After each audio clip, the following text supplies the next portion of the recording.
Welcome back to Kamikaze Overdrive MMA predictions for Strikeforce Diaz versus Daley. The event will take place on April 9th, 2011 at the Valley View Casino Center in San Diego, California. Before I get into the details, I will quickly recap my last show for UFC Fight Night Davis versus Nogueira. I went 4-0 on the main card, which gives me an overall record of 76-34, 21-3 in my last 24 UFC predictions. I did my betting for the show on Bodog.com and won some solid cash as I added a couple prelims with my main card bets. Returning to the task at hand, my Strikeforce record sits at 8-7, which I hope to improve upon with this show. I'll be making 4 predictions. There will be 2 title fights, the return of Shinya Aoki, and Keith Jardine filling in as a last-second injury replacement for Mike Kyle against Gegard Mousasi. I give 100% credit for Jardine stepping up to the plate to take on a fighter the caliber of Mousasi, and I hope he gets a chance to stick around in Strikeforce because he adds depth and creates a few more matchup options at 205 pounds. I've added him to my rankings for Strikeforce, which should he be one and done, I will take him off. As always, please comment on my newly expanded Strikeforce rankings, my picks, and Kamikaze Countdown. I'd like to say thank you to MMA Geeks, LowKick.com, MMAnews.com, and the various other sites that promote my videos. And now, let's get to the predictions. Our first contest will take place in the lightweight division at 16-1. Lyle Fancy Pants Beerbohm will take on 26-5-1 Shinya Aoki. Beerbohm suffered his first career loss back in February and is looking to rebound, while Aoki is riding a 3-fight winning streak which began following his defeat against Gilbert Melendez. On the books, I have Aoki as the favorite at $1.40 and Beerbohm at $2.65. For Aoki, goal 1 is to turn the bout into a grappling match, and goal 2 is to secure the submission. But let's see what the Dream Champion has to offer in the striking department. The best example of Aoki's stand-up was probably against Vitor Ribeiro. Shinya uses Muay Thai to win the fight standing up. He doesn't do a lot of boxing, instead relying on his kicks. When doing so, his focus is primarily on his opponent's legs and body, very rarely throwing anything high. Against Ribeiro, he did a great deal of damage to the midsection and arms with his kicks, which may not be fight-ending, but they will score points and slow down his opponent. Aoki also used a tie clinch in that fight in order to deliver some knee strikes. Overall, Aoki was successful because he was facing an opponent with limited striking skills. So far in his career, Aoki has suffered 3 TKO defeats, and throw in his exhibition knockout he suffered at Dynamite 2010, and it seems that this is where he is most vulnerable. Looking at his opponent, Lyle Beerbohm, his striking isn't exactly anything to write home about either. The majority of his knockouts have come via ground and pound. When he isn't on the mat, his stand-up is focused primarily on setting up his takedowns. Fancy Pants will throw a lot of leg kicks, both high and low. He will clinch with his opponent along the cage using knees to attack, and then when he creates a little bit of space, he will hit his adversary with 2 to 3 quick strikes. If a fight degenerates into a wild slugfest, he's not one to back down. But as I said, his striking is used to set up his takedowns. Lyle likes to disguise his shot with strikes. In one of his fights, he threw a high kick and shot in for a double leg.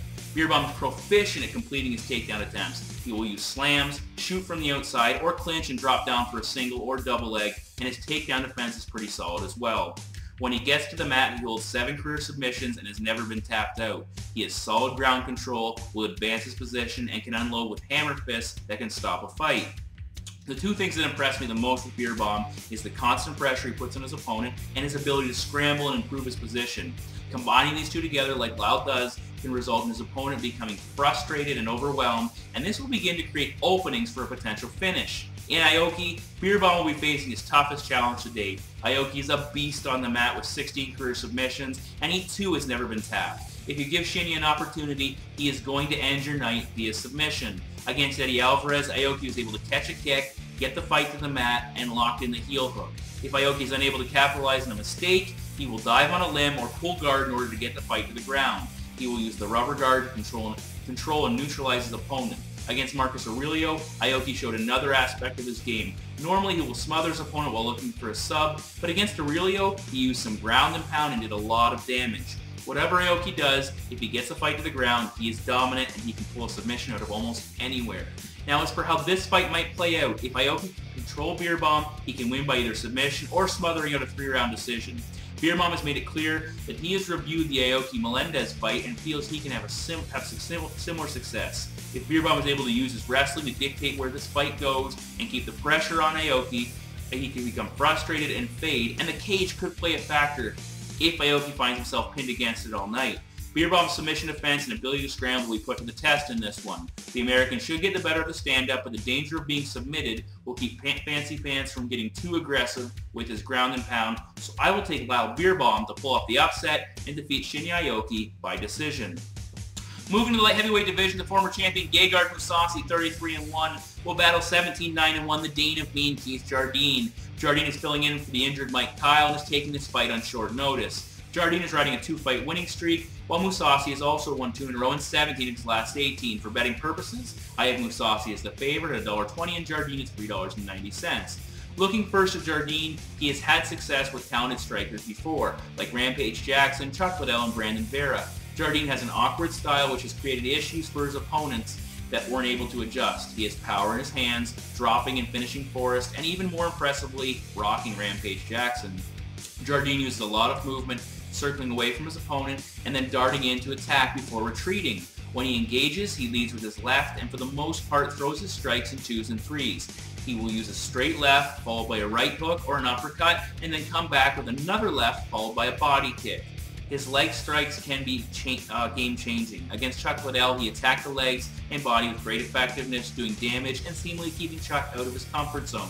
Defensively, Jardine does a fairly good job of moving away, but his chin is a major issue. Jardine does have 2 areas that enhance the risk of being knocked out. He holds his hands too low and leads with his head when he punches. Against a seasoned striker like Mousasi, Jardine can't afford to make these types of mistakes. Now, Gegard Mousasi is a talented striker with 17 career stoppages while having never been stopped. Further bolstering his striking resume, the Dream Light Heavyweight Champion has a perfect 5-0 kickboxing record with 3 TKO or KO victories. On the feet, he's hard to hit, he holds his hands up, covers up when attacked, possesses good head movement, and on top of all of this is a very effective counter-striker. He has a lot of power and fast hands, but his leg strikes are just as dangerous. He can target any part of his adversary's body with kicks that seem to come out of nowhere, making them hard to defend against and fight-altering. The aspect of his striking that I like the most is his stance. Mousasi stands almost square to his opponent, which allows him to maintain power in both hands, so his opponent needs to be equally wary of an attack from either side.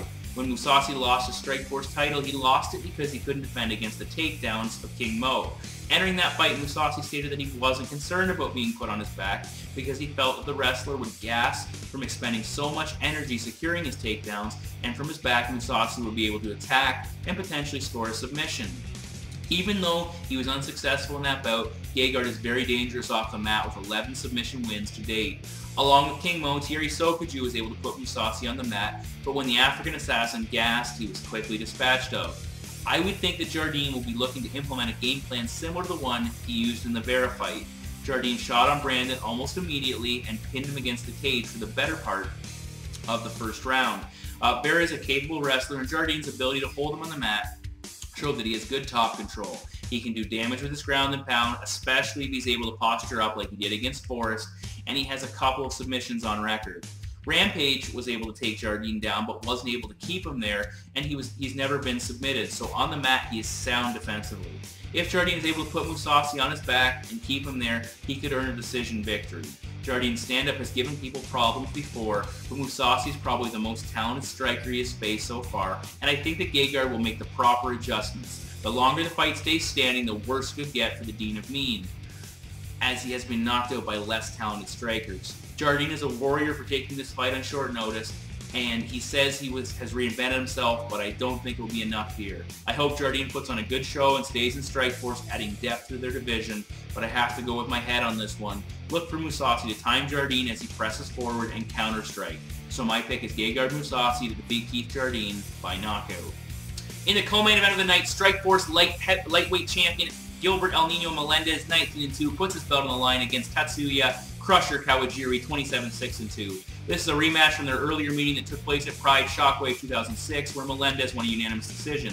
Melendez has won 4 in a row, going back to his defeat against Josh Thompson, while Kawajiri has picked up wins in 5 of his last 6, including defeating Thompson at Dynamite 2010 in his last fight to earn this title shot. In their first meeting, Melendez was the underdog, but I have the roles reversed for this bout, with Melendez paying out around $1.35 and Kawajiri at $3.15. This will be the challenger's first fight outside of Japan, but he has faced a number of well-known opponents. Along with his bouts with Gilbert Melendez and Josh Thompson, Kawajiri has defeated JZ Cavalcante and suffered losses against Shinya Aoki, Eddie Alvarez, and Takanori Gomi. The Japanese star went into his last fight against Thompson, hoping to re-establish Japanese MMA and set up an opportunity to come to North America and challenge for a title. So, 1 down and now 1 to go. Melendez Kawajiri 1 was a competitive contest that saw the combatants trade ferocious strikes on the feet and use takedowns to attempt to control their opponent on the mat. The difference in the end was that Melendez seemed to get the better of the striking exchanges and was able to defend against more takedowns, get up when he got taken down, and when he took Kawajiri to the mat, he kept him there and did a little more damage. Melendez's superior cardio sealed the deal. When his adversary began to fade, he kept pushing forward. The challenger has gone 8-2 since their first encounter with 6 decision wins, and his defeats coming by KO against Alvarez and submission against Aoki. Melendez has gone 6-2 in that time period with a win over Aoki and defeats against Thompson and Ishida. For their first meeting, Kawajiri had a significant experience advantage with 24 fights to Melendez's 11. From what I have seen, Kawajiri hasn't changed a lot in his approach. He has a solid chin and isn't afraid to showcase this by standing directly in front of his opponent and exchanging wild punches. When he elects to be a little more reserved, he uses a snappy inside leg kick that he will continually pepper his opponent with. He has heavy hands, usually leading with his left and following with the right, and he was able to drop Eddie Alvarez with a flurry of strikes. He will use a tie clinch to control his opponent and deliver knees to the head and body, and sometimes opts to counter-strike. Kawajiri's mat game is quite impressive. He has solid takedowns, sometimes setting them up with his strikes, and sometimes simply grabbing his opponent and dragging them down. He has good top control, works to advance his position, and will threaten with submissions, and has heavy ground and pound. He completely dominated Josh Thompson on the mat, controlling him past his guard into full mount on several occasions. In all reality, Kawajiri's key to victory is on the mat. His opponent possesses solid takedown defense with good balance and an effective sprawl. Melendez only has one submission win and is a BJJ brown belt, but coming out of the Cesar Gracie camp where he trains with guys like Jake Shields and Nick Diaz, he should be more than prepared for a ground war, and he held his own against submission master Shinya Aoki. When he finds himself in a dominant position on the mat, he is able to get good leverage on his strikes and is capable of finishing a fight. On the feet, Melendez is solid. He likes to paw with his left hand to judge distance, will jab with the left, followed by a straight right. He has solid power in his left hook and sometimes leading with it, and he changes up levels frequently, attacking the body. The champ also has a tendency to back his opponent against the cage wall and attack, throwing a knee if there is an opening to do so. I expect that the first 1 to 2 rounds will be close, much like the opening moments of the first encounter. But in their first matchup, Gilbert's strength proved to be an issue for Kawajiri as A, he wasn't able to control him with his takedowns, and B, his endurance began to fail as a result of the energy he expended engaging Gilbert. I think that the strides Melendez has made since their last meeting will help him tremendously in this fight, as he was a relative unknown then and is a far more seasoned fighter now. I said that Kawajiri's key to victory will be on the mat, but I think the champion will be able to either defend the challenger's early takedowns or get up if he's put on his back. Kawajiri tired in the first bout, and this one could go longer. I expected Kawajiri to put up a good fight early but fade in the later stages. Against Eddie Alvarez, when he began to fade, he got pounded out, and I see something similar happening here. So my prediction is Gilbert Melendez to defeat Tatsuya Kawajiri by stoppage. Alright fans, here we go with the main event of the evening. The Strikeforce World Welterweight Champion, introducing Nick Diaz. Introducing the challenger, Paul Semtex Daley. The main event will feature 27-9-2 Paul Semtex Daley challenging 24-7-1 Nick Diaz for his Strikeforce Welterweight Championship. Daley has won 4 in a row in 8 of his last 9, while Diaz is riding a 9-fight winning streak with only 1 defeat over his last 15 bouts. On the books, I have Diaz as the favorite, paying in around $1.45, and Paul Daley as the dog at $2.65. For Paul Daley, this matchup can be broken down into 2 areas: his striking and his ability to keep his back off the mat. Let's talk about his mat game first. Daley is a BJJ purple belt, but against a black belt the likes of Diaz, I would expect that Daley's jiu-jitsu skills will be used for the most part defensively. If Diaz gets him down, Daley will look to control and defend against submission attempts. Against Josh Koscheck, he was able to avoid being submitted when Koscheck took his back, and he used a hip escape to get the wrestler back to full guard. Against Jake Shields, Daley eventually was tapped out, but did a few things well, including rolling through Shields' first armbar attempt and taking top position. Unfortunately for Daley, he lost both of those fights as he was unable to defend against the initial takedown, which will be key in this fight. Paul has a strong upper body and uses a sprawl against an opponent's takedown attempts. Against Shields, the Brit was able to stuff his initial takedowns by getting his upper body square with Jake's and sprawling. Where Paul had trouble was when Jake was able to get low and grab a single, and against Koscheck, Koss used his explosiveness to drive through Daley before Paul could adjust his position. If Nick Diaz is able to get Daley to the mat, he could end this fight quickly. He has 8 career submissions, including 3 in his last 5 victories. That being said, I question whether Diaz will be able to or want to take the fight to the mat. Diaz doesn't possess the explosiveness of Koscheck, so he isn't going to be able to bowl Daley over. His best option will be to clinch along the wall and drop for a single, much like Shields did. But when you look at Nick's recent history with submissions, this really hasn't been his mode of operation. Against Santos, Hayato Sakurai, and Takanori Gomi, each of these fighters took Nick down before being submitted, and Diaz dropped Scott Smith with strikes before scoring the tap out. It seems that Nick is more interested in keeping his fights standing, only using his grappling skills when he's forced to by his opponent, and I would be really surprised if Daley has any intention of taking Nick down. Now, Daley's striking skills are his key to success. He owns 20 career knockouts and has never been KO'd. He obliterated Scott Smith with a vicious left hook and stopped Martin Kampmann, Dustin Hazlett, and Yuya Shirai in his last outing. Daley will use a jab to keep his opponent on the outside, and when he opens up with his strikes, he has impressive power. He will throw an overhand right, followed by a left hook, and if he senses an opponent is in trouble, he will start to unload, sometimes relying solely on his left in repetition.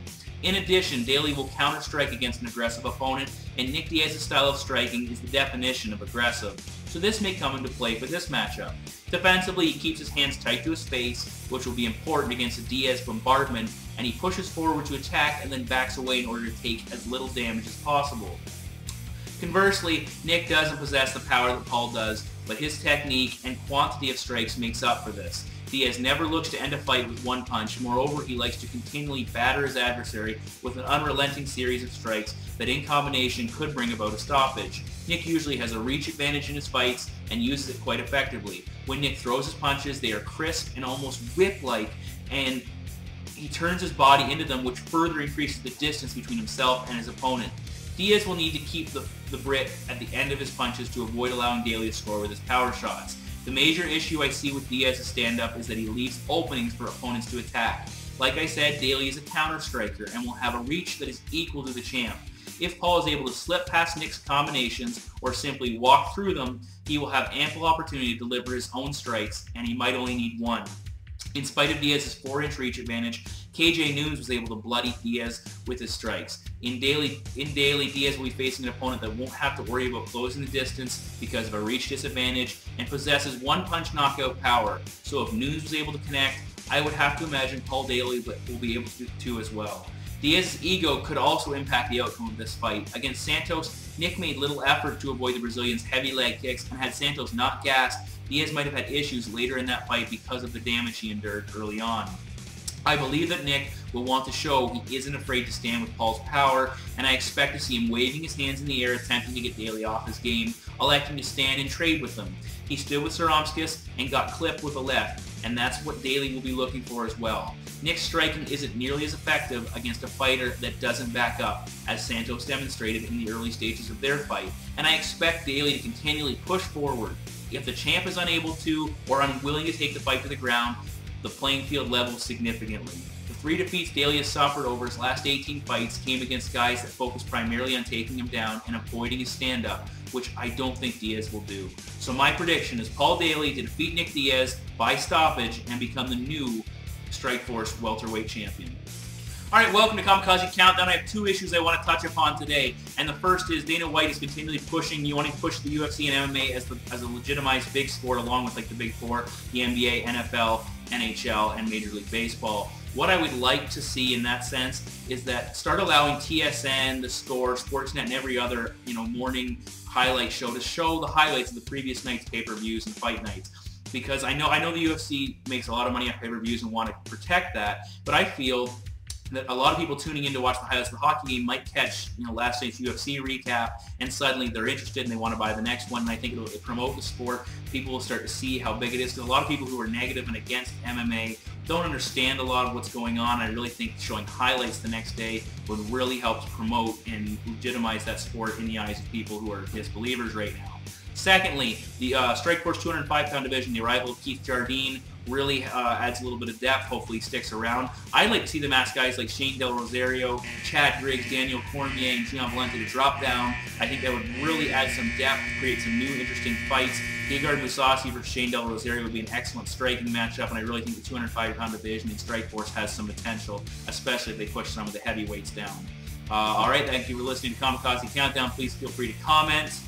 So those are my predictions for Strikeforce Diaz versus Daley. You can see the projected odds and payouts on the KO betting card. With 2 underdog picks in Daley and Beerbohm, there is money to be made on only a 4-fight betting card. Again, I expect to do my betting for this event on Bodog.com. If I am wrong about my predictions involving Aoki and Kawajiri, this could be a huge night for Japanese MMA, but I have to go with my head, especially with the Beerbohm Aoki fight. I've seen a lot of people saying that this is a lock for Shinya and that betting on him is easy money. Maybe that will turn out to be the case, but seeing that as some sites have the odds a lot closer than most expect them to be, that indicates that Beerbohm is not nearly as big of an underdog as he is perceived in this fight. Either way, it should be interesting. So thank you for watching. I will see you next for UFC 129 St. Pierre versus Shields. I won't be attending the fight, but plan to be at the UFC Expo, which I'm really looking forward to. Good luck, and I will see you back here in a few weeks' time.